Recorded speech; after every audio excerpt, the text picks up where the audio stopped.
اگر تم مرد ہو تو عورت سے ایسا عشق کرو کہ وہ تمہارے علاوہ کسی اور کو سوچنے کا تصور بھی نہ کرے۔ اگر محبت کی آڑ میں ہوس پوری کرو گے تو بے وفائی مقدر ہوگی۔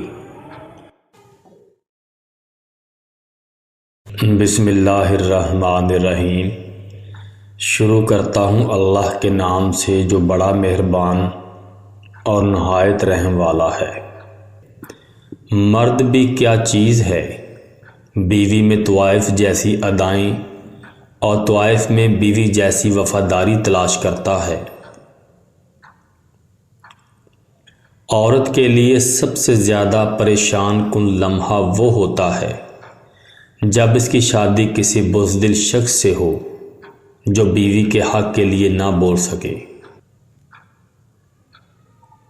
مرد کے لیے عورت میں کشش تب تک رہتی ہے جب تک عورت مرد سے یہ دو باتیں چھپائے رکھتی ہے، ورنہ دل اور دماغ دونوں سے اتر جاتی ہے۔ جب عورت اظہار محبت کر دیتی ہے تو پھر مرد سمجھتا ہے اب عورت میری ہو گئی ہے۔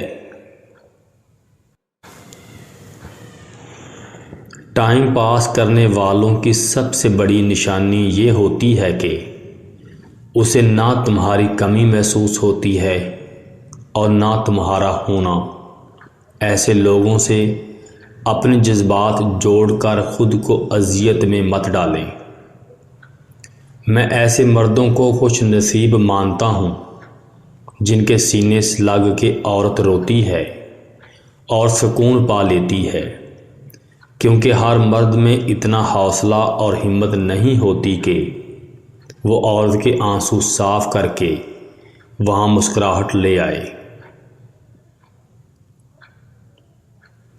اگر تم مرد ہو تو عورت سے ایسا عشق کرو کہ وہ تمہارے علاوہ کسی اور کو سوچنے کا تصور بھی نہ کرے۔ اگر محبت کی آڑ میں ہوس پوری کرو گے تو بے وفائی مقدر ہوگی۔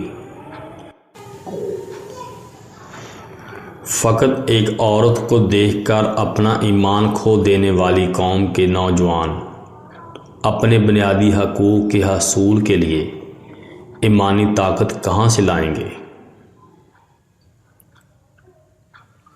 وہ عورت کبھی خوش قسمت نہیں ہوتی جس کے پاس دنیا کی ساری عیش و عشرت ہو، بلکہ خوش قسمت عورت وہ ہوتی ہے جس کے پاس اپنے شوہر کی سچی اور پاک محبت ہو۔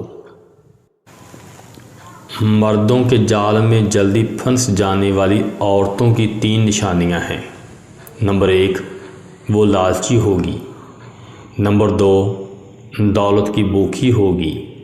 نمبر 3، زیادہ بن سنور کر رہے گی۔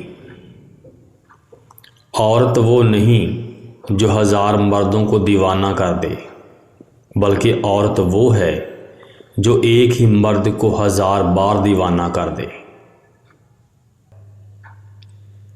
منٹو صاحب فرماتے ہیں کہ ایک طوائف کے کوٹھے پر چھاپا پڑا۔ طوائف رنگے ہاتھوں جسم فروشی کرتے ہوئے پکڑی گئی۔ تھانے دار سے کہتی ہے مجھ پر الزام کیا ہے؟